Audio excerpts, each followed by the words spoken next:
All right, everybody, welcome to the #1 Leading Ladies podcast, where we talk about women building each other up instead of tearing each other down. Today we have a special guest, Lizzy Neutz, and I'm going to actually let her introduce herself, and because I won't do it justice. So Lizzy, go ahead and tell our audience a little bit about yourself. Yes, hi. Thank you so much for having me.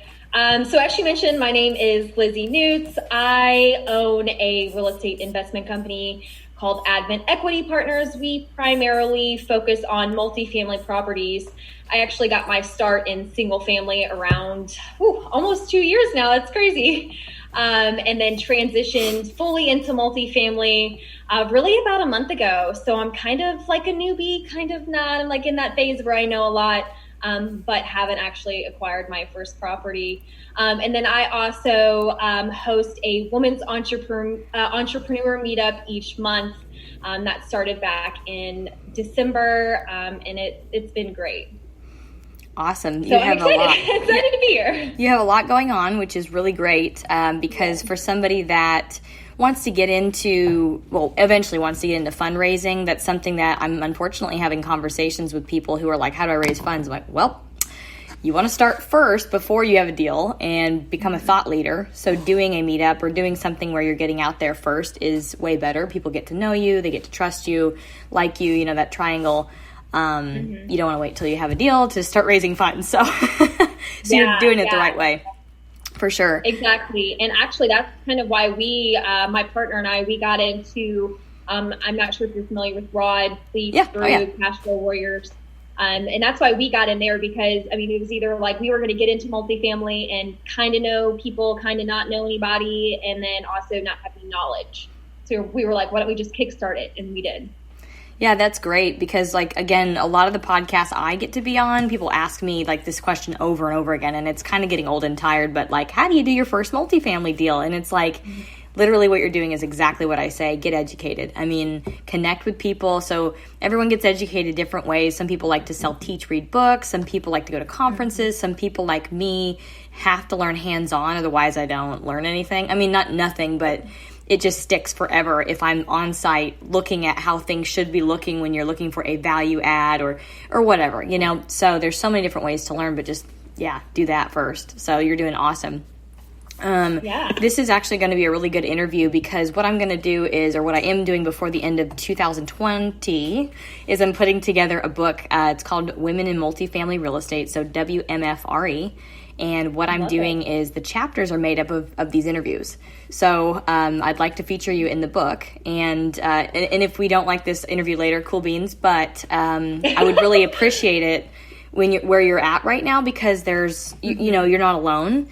And I think, like I said, you're taking the right approach to where you would become an ally as a team member for a sponsor like me who, I'm going 100 miles an hour ahead and I have acquisitions and deal flow to focus on because that's the hardest part for me right now.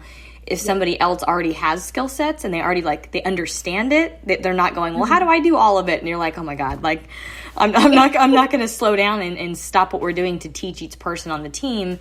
And then also you become less of a liability. So when we're doing a deal together, I had this experience where someone that had never done a multifamily deal before, and so they didn't understand the splits, what's the industry average.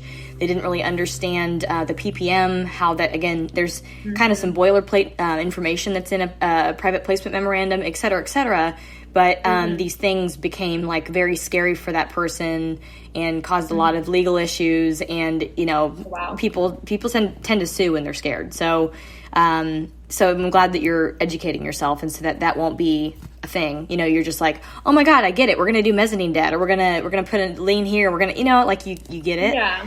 So yeah, absolutely. Yeah, definitely wanted to. I don't know what it is. I like to actually jump into things, but I do like to know the basis around it first, and then jump in and learn kind of how you do. I definitely learn as I go, hands-on. I'm always wanting to just make sure that I'm doing the right thing. Yeah. I think, nobody's looking to get into something and doing the wrong thing, or, if they get scared.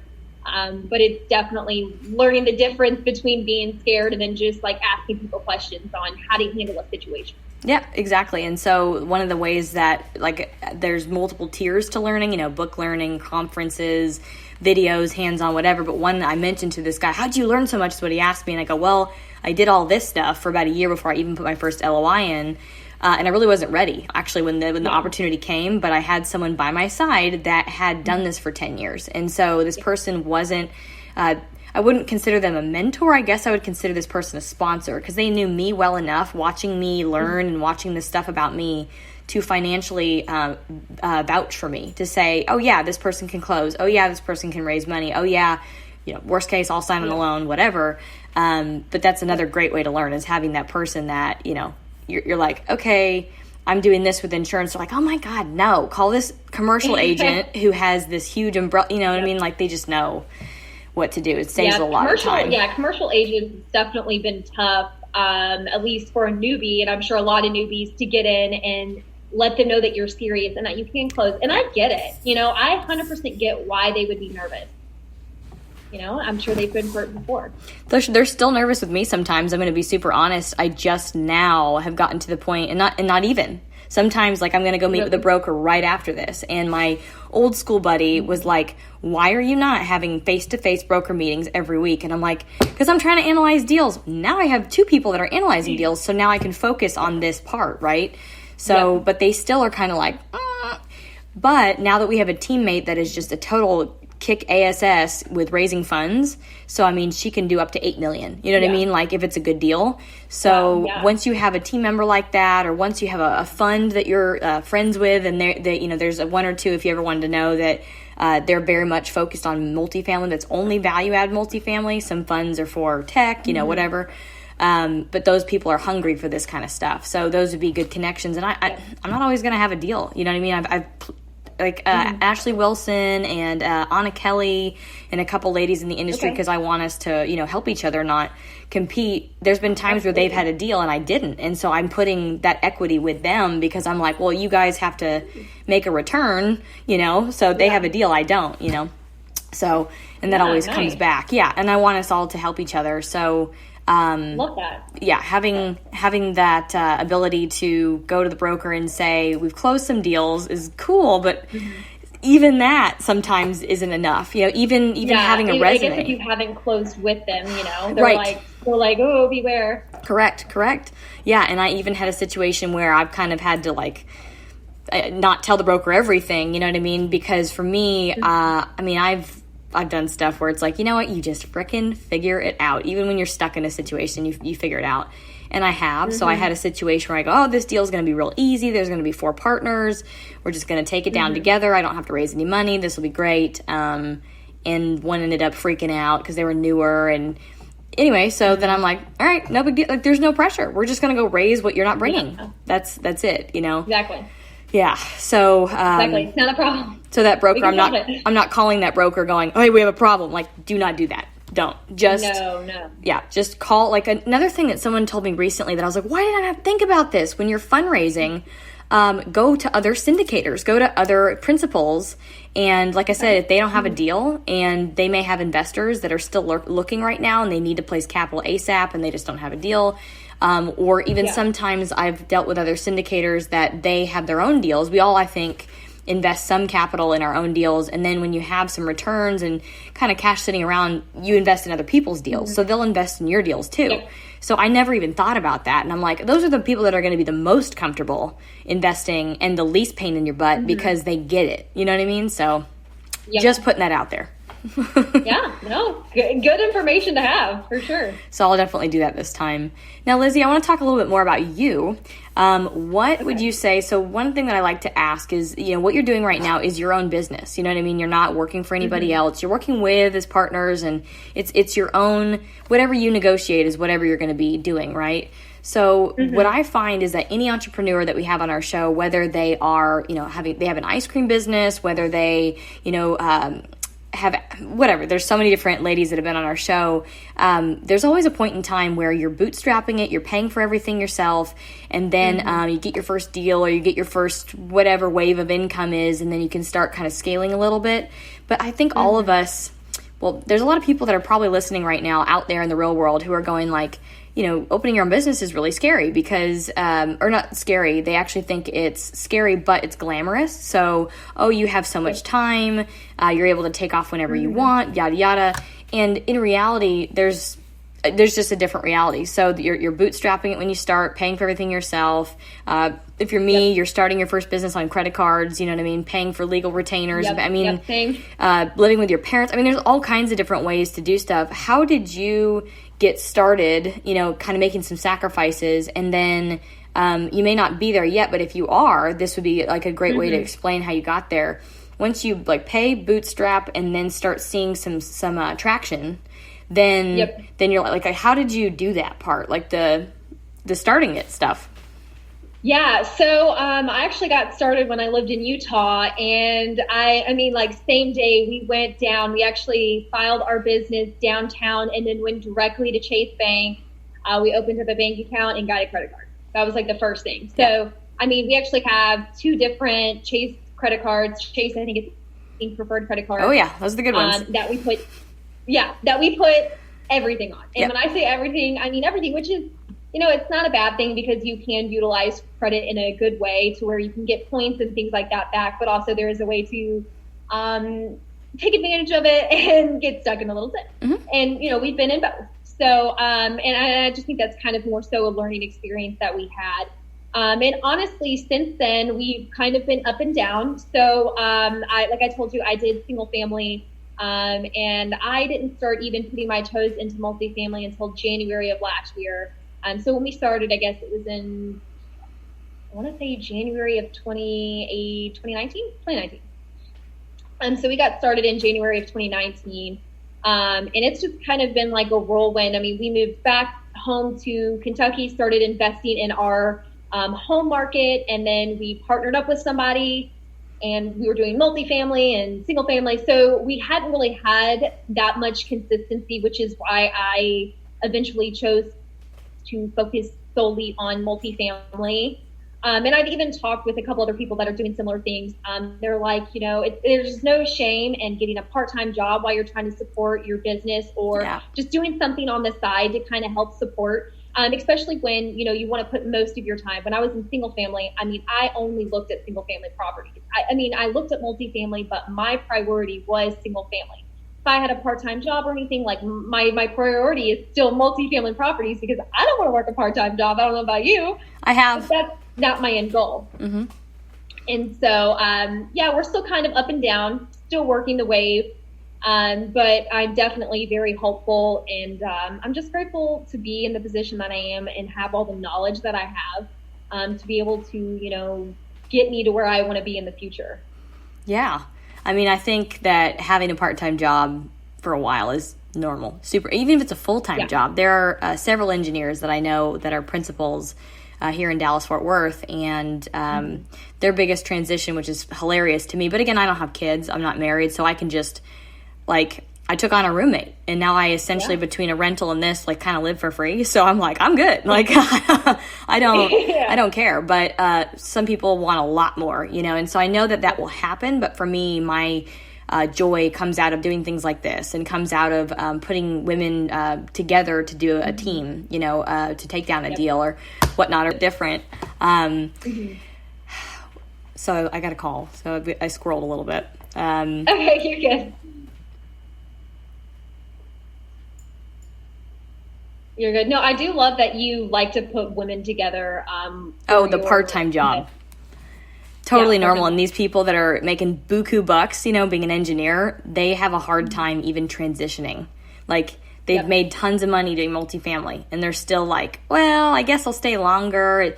So it's very normal. For me, for example, and still do, I have a real estate brokerage. And so for me, being able to raise capital and have a little bit of capital of my own that I put aside came from selling homes, listing homes, and then consistently doing that. So, I mean, it was a salesperson's job, if you will. It doesn't matter if it was cool that it was in real estate, so at least I stay in front of how the market's moving and stuff like that. But I mean, I did, and to this day, still, I've got a deal we'll take down, which will be a big, nice deal, and then I'd really like to do another one before the end of the year. I'm kind of getting to that point where, like I said, we're really getting traction.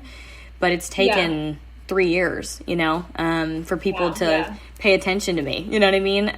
So it's totally normal to have a part-time job. I'm glad your feet are finally hitting the ground and just like running. Yeah, I mean, I've got some, again, having those people that you can ask questions to. I mean, I even have, I have a person for everything. Like, if I know the seller is like an earl and he's really old, and I look like 5 years old or whatever, and I want to go see them, I'll bring my old friend with me, and I'll almost pose it like this person's making the offer, or this person's involved, or maybe this person's the money or whatever, but it's all me, so it just helps a little bit. We don't even need to like have that conversation, but it almost gives that person a little bit of like assurance. And if they were going to choose me, it would be no big deal. It's like, okay, well, there's something there, versus me just going, I'm like 20 years old and like, 30 years old now, but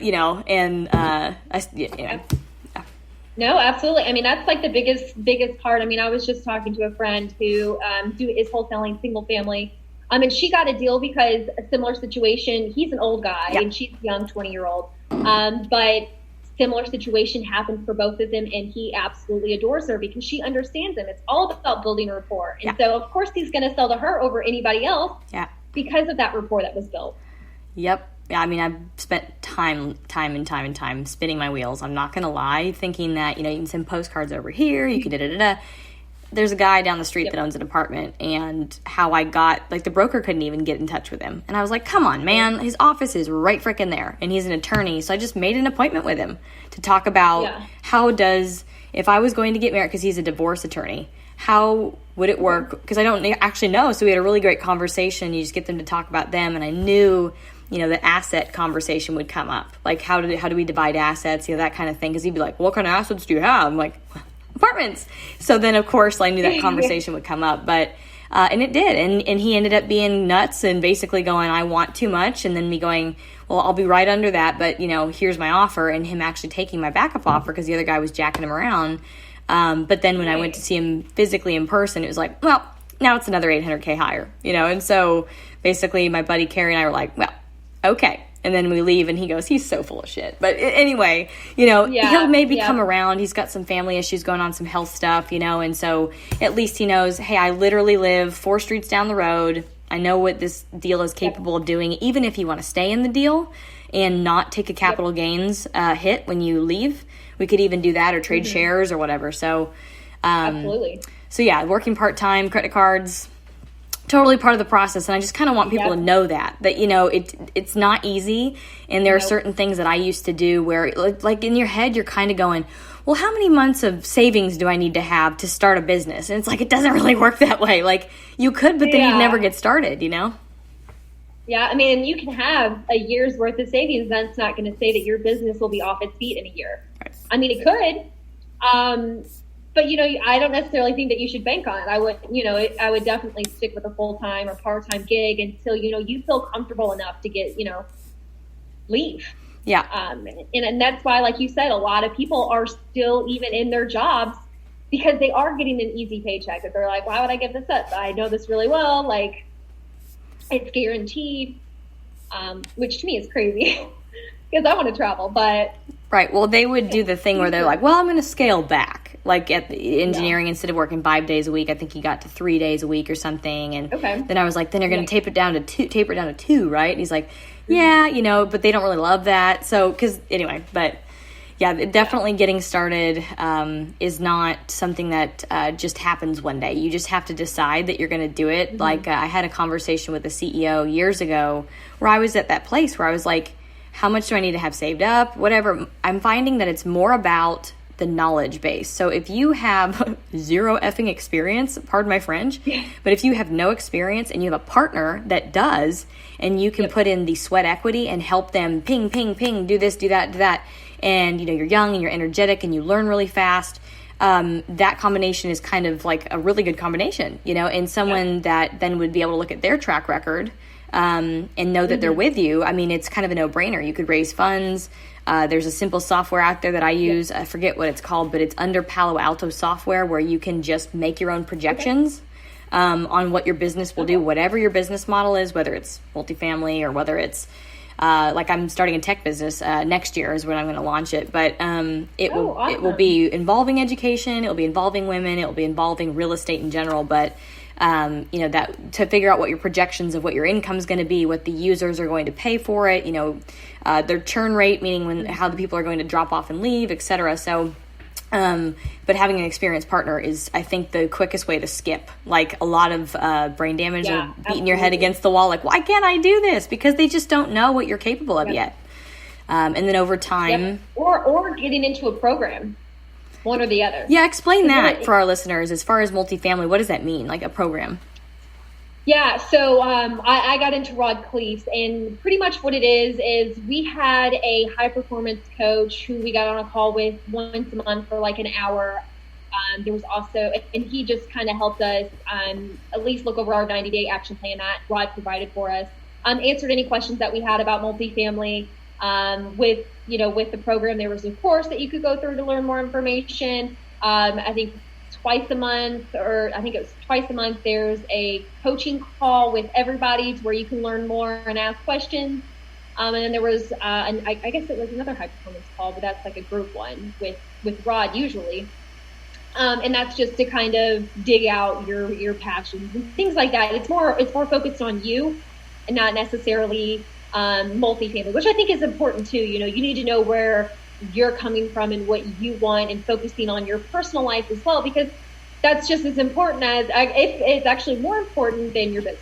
So I 100,000 bazillion trillion % agree. Every time I go away alone and work on what I'm missing, who's using me, who's helping me, what am I doing, what's my mission, all these things, I come back like cutting this, that, not, I'm just on fire, you know what I mean? And so I see my growth just take off when you got to spend time on you. So that's a really great piece of advice, I think.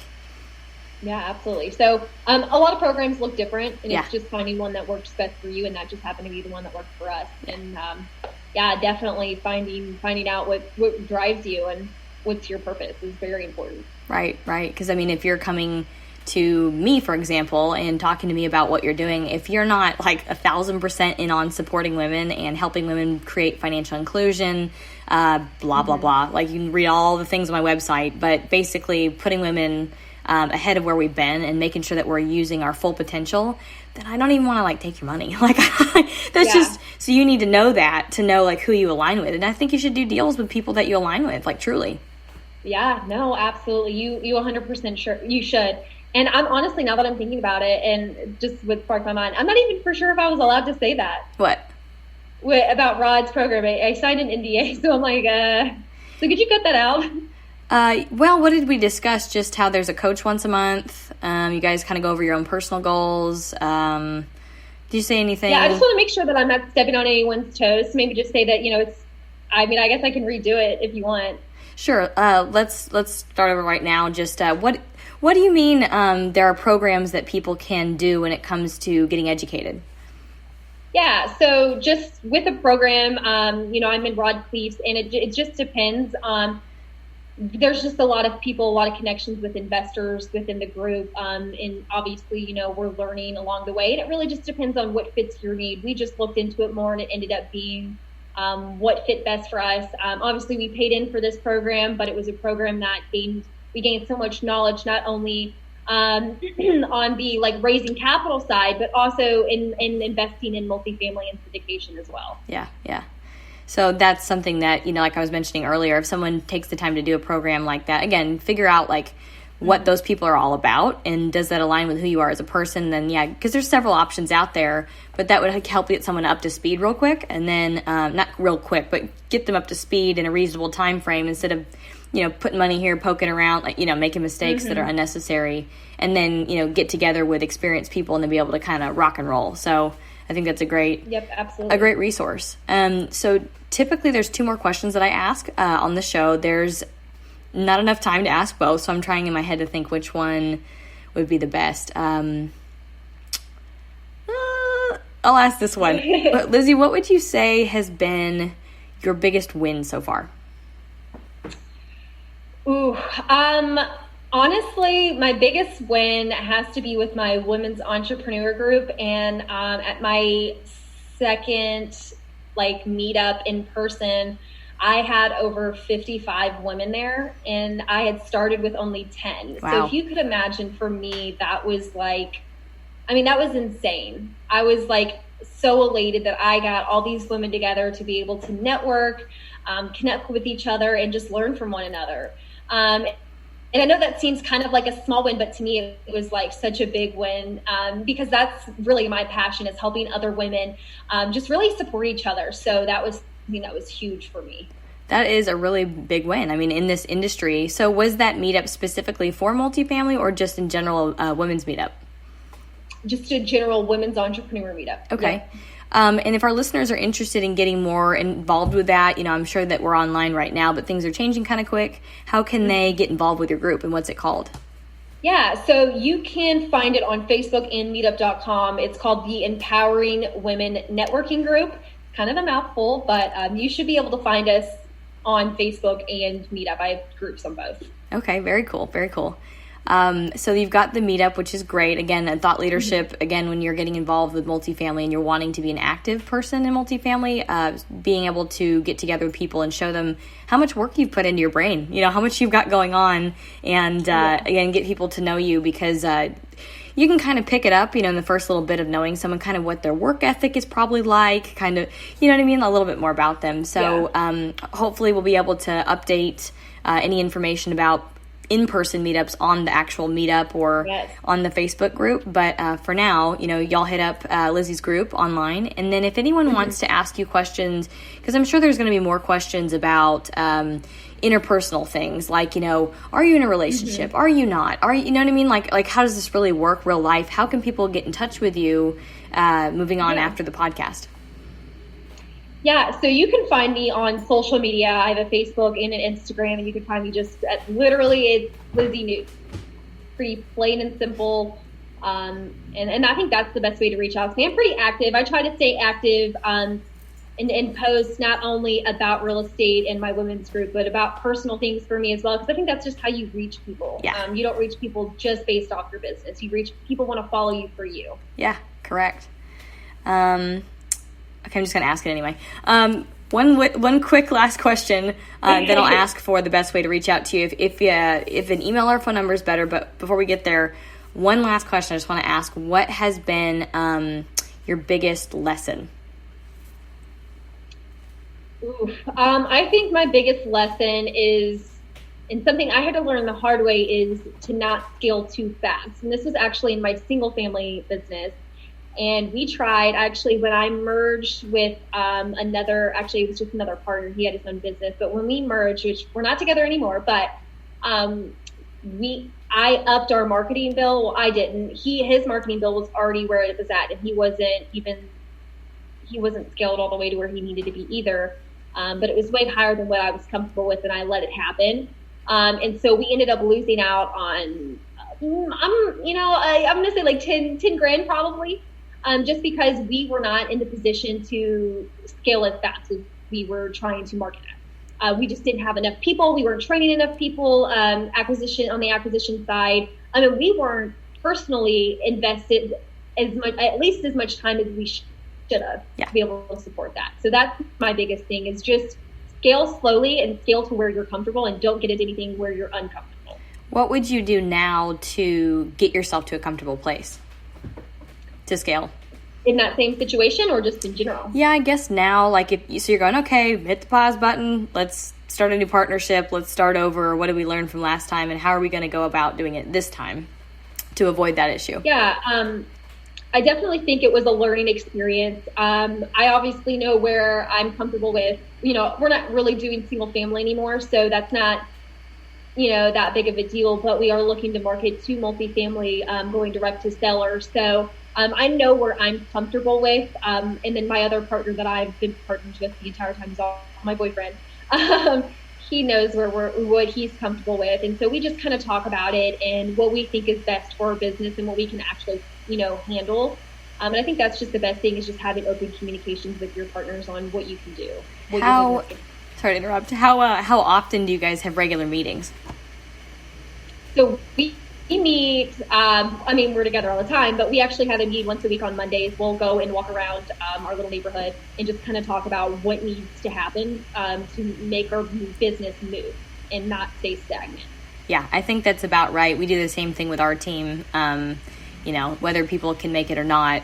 So that's another thing I'm going to bring in with, squirrel brain over here, AI. Make it automated to where it'll do all the meeting minutes, so nobody needs to sit there and be a scribe and not pay attention, and no one needs to be me and trying to write it down for the people that couldn't make it afterwards. It'll just be boom, sent out to everybody and they have it. But I think once a week is really key, and sometimes, especially when you're starting a new company, it seems a little, I'll be honest, for me it was like, oh, that's a little aggressive, that's a lot. But if you're really growing, and if you're really, like, there should be growing pains every week. Like, every week I ask everybody, like, what rock is in your shoe this week? And if everyone's like, oh, it's fine, I'm like, if you say it's fine for 3 weeks in a row, like, I'm going to go spend a day with you, or we're going to have some deeper conversations, because you should be having growing pains. And I think communication like that when you're starting up is 1,000% key, and then keeping track of, like, okay, what's not working, and then creating systems and processes of what does. That's exactly. So awesome. Yeah, that's great that you guys are doing that. It's very important. That's something that we actually came across with some of the acquisition people we had. They didn't have any questions, and we were like, "How do you have no questions every time we get it? We have a meeting." I'd have a list. There's got to be something. Yeah, there's got to be something that's come up. Please bring it to me, or I feel like you're not doing your work. I mean, that's just how we felt. Yeah. Like, if somebody's really in it, they're going to be concerned about the quality of what they're doing and what's going on. So I agree. Absolutely. Yeah. Well, Lizzy, this has been awesome to be able to get a perspective on someone who's just up and coming and getting everything ramped up. I'd be interested in maybe doing a part 2 in a little bit, depending on kind of what happens and, how your meetup goes and all that, and putting things together. But if anyone wants to get a hold of you to write you a note or something like that, would you prefer them get to you on Facebook, or to email you, or call you? What would you prefer? I would prefer, you can email me. So it's just Lizzy, and Lizzy at Advent, like the Advent calendar, but not really what I was known for. Equitypartners.com. So it's Lizzy at AdventEquityPartners.com. Okay, awesome. Yeah, if y'all have any questions for Lizzy, obviously you know how to reach out to her. Thank everybody for tuning in to another session on Number One Leading Ladies podcast. We'll see you guys again next week on the show. And again, appreciate you guys tuning in. I think, again, we'll do a part 2 on this one because people are not alone when they're getting going. And I think Lizzy's doing it the right way. So we'll see you guys again next week on Number One Leading Ladies.